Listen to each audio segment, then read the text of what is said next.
लेकिन जरा बात सियासत की भी करते हैं। रियासत के अंदर बजट का इजलास जारी है, लेकिन बजट इजलास के बीच रियासत को हासिल खुसूसी इख्तियारात का मामला भी है। रियासत को मुश्किल दरपेश है क्योंकि यूनियन टेरिटरी है और कांग्रेस कमर बस्ता हो गई है कि रियासत का दर्जा बहाल करने के लिए पहले हर जिले के अंदर मीटिंग्स का सिलसिला तेज किया गया था, लेकिन अब बड़ी बात यह कि कल से जेल भरो आंदोलन, जेल भरो तहरीक का आगाज किया जाएगा।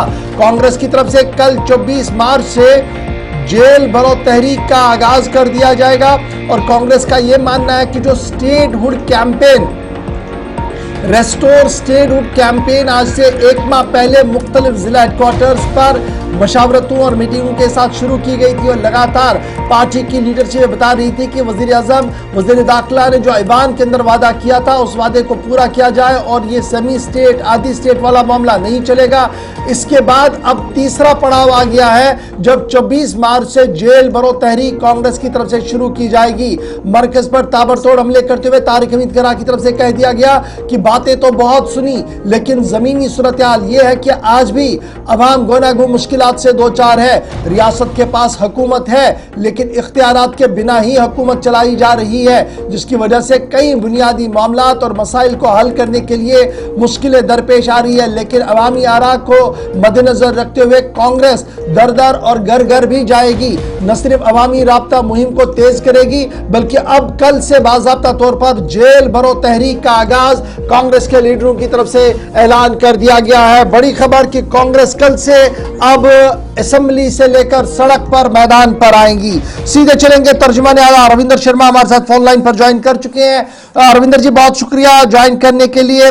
कांग्रेस पहले डिस्ट्रिक्ट हेडक्वार्टर्स पर थी, मशावरतों का, मीटिंग्स का सिलसिला चल रहा था, फिर तारिक हमीद गरा जो स्टेट प्रेसिडेंट हैं वो अक्रॉस जम्मू डिवीजन में चले गए, हर जगह पर जाने की कोशिश की और फाइनल जो खबर सामने आई वो ये आई कि अब जेल भरो तहरीक, क्योंकि हुकूमत टस से मस नहीं मरकज के अंदर और मामलात हर दिन पेचीदा रियासत के हो रहे हैं। क्या है तरतीब, किस तरीके से ये होगा? क्या डिस्ट्रिक्ट हेडक्वार्टर्स पर होगा, तहसील हेडक्वार्टर्स पर होगा या यूनाइटेड लीडरशिप के जरिए ज़ेरे एहतिमाम ही ये प्रोग्राम चलेगा? क्या है डिटेल्स रविंदर जी? देखिए बात यह है तो ये बुनियादी डिमांड लेकर के कांग्रेस पार्टी हमेशा चली है। चुनाव से पहले वादे किए गए, सुप्रीम कोर्ट में कहा गया, सुप्रीम कोर्ट ने एक डायरेक्शन दी, पार्लियामेंट के अंदर कहा गया और यहाँ पे असेंबली चुनाव के अंदर आकर के प्रधानमंत्री और गृह मंत्री ने कहा कि स्टेटहुड वापस दी जाएगी और इश्तिहार तक दिए गए। लेकिन चुनाव से पहले नहीं, चुनाव के बाद ये बार बार गृह मंत्री द्वारा कहा गया कि पहले चुनाव फिर स्टेटहुड। हम उस पर इतराज करते थे कि चुनाव से पहले स्टेट होना चाहिए, स्टेट असेंबली का चुनाव होना चाहिए, लेकिन वो बात उन्होंने मानी नहीं। चुनाव भी हो गया, सरकार बनने को आई, हमने सरकार में शमूलियत नहीं की इस मुद्दे को हाईलाइट करने के लिए कि क्योंकि आपने वादा किया था जिसकी वादा खिलाफी है, इसलिए हमने कैबिनेट को ज्वाइन नहीं किया। हालांकि कोलिशन के पास बहुमत था, सरकार बनी। उससे लगातार 25 नवंबर से जब इजलास पार्लियामेंट का शुरू हुआ और कश्मीर के पार्टी हेडक्वार्टर से हमारे अध्यक्ष ने पहला बिगुल बजाया कि स्टेटहुड रेस्टोर किया जाए।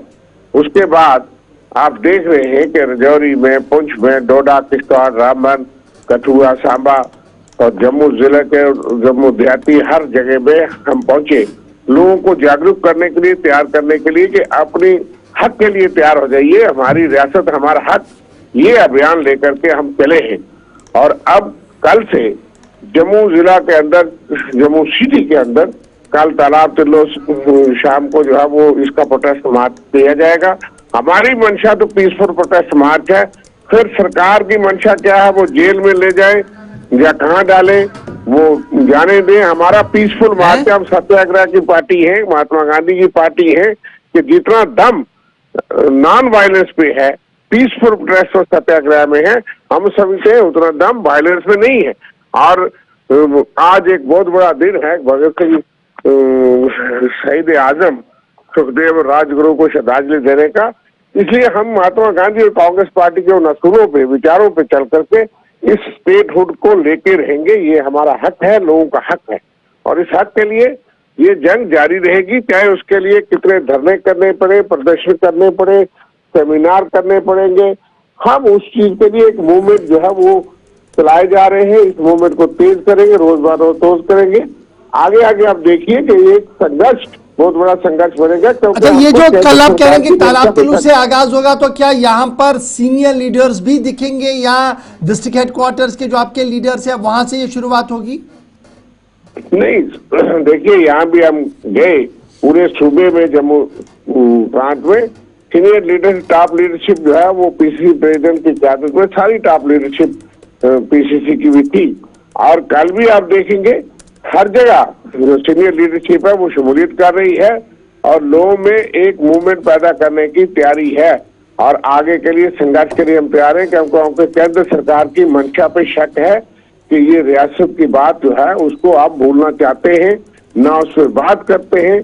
आपने चुनाव के बाद कोई एक बात वादा जो है पूरा करने की बात सुनी नहीं होगी।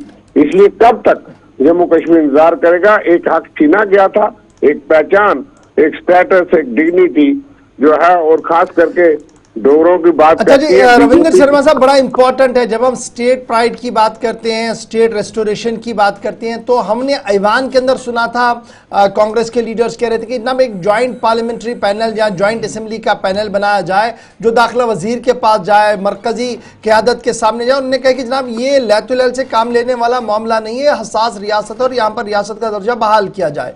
जिस तरीके का रिस्पॉन्ड वहां पर होना चाहिए था ट्रेजरी बेंच से, क्या वो रिस्पॉन्स से आप मुतमईन है एज अ पॉलिटिकल कमेंटेटर के?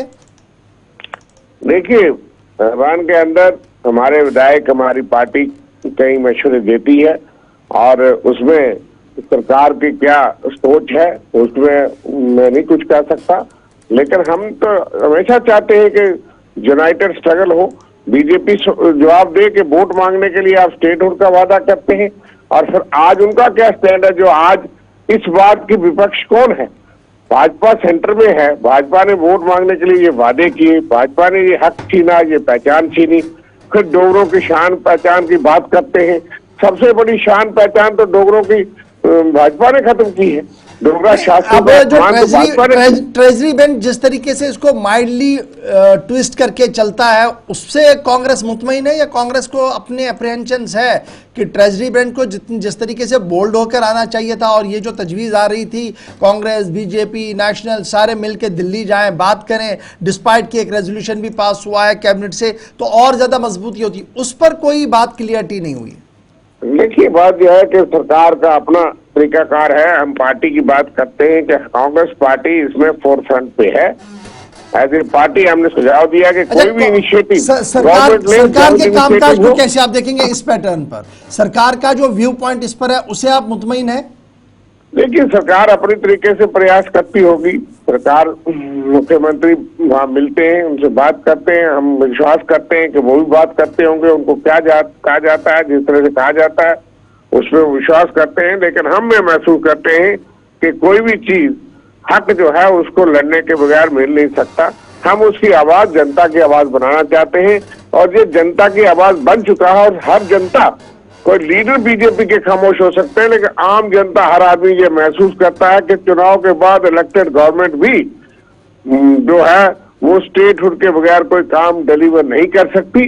इसलिए आम आदमी ये महसूस कर रहा है कि स्टेटहुड का ना देना बीजेपी का धोखा है, केंद्र सरकार का धोखा है, जम्मू कश्मीर के लोगों के साथ धोखा है। चलिए, बहुत शुक्रिया रविंद्र शर्मा साहब हमारे साथ ज्वाइन करने के लिए। कल से प्रोग्राम का आगाज कांग्रेस अपने तीसरे पड़ाव पर जेल भरो तहरीक तालाब तिलू से शुरुआत इसकी होगी और कहा जा रहा है कि जिला लेवल से लेकर तहसील और फिर डिस्ट्रिक्ट लेवल से लेकर सूबाई सतह तक भी कमेटियां जो है वो मुतहरिक कर दी गई। यानी कल से एक तरफ से डेलीवेजर्स लोग सड़क पर हैं, कल से कांग्रेस को भी आप सड़क पर देखेंगे स्टेटहुड के मामले को लेकर।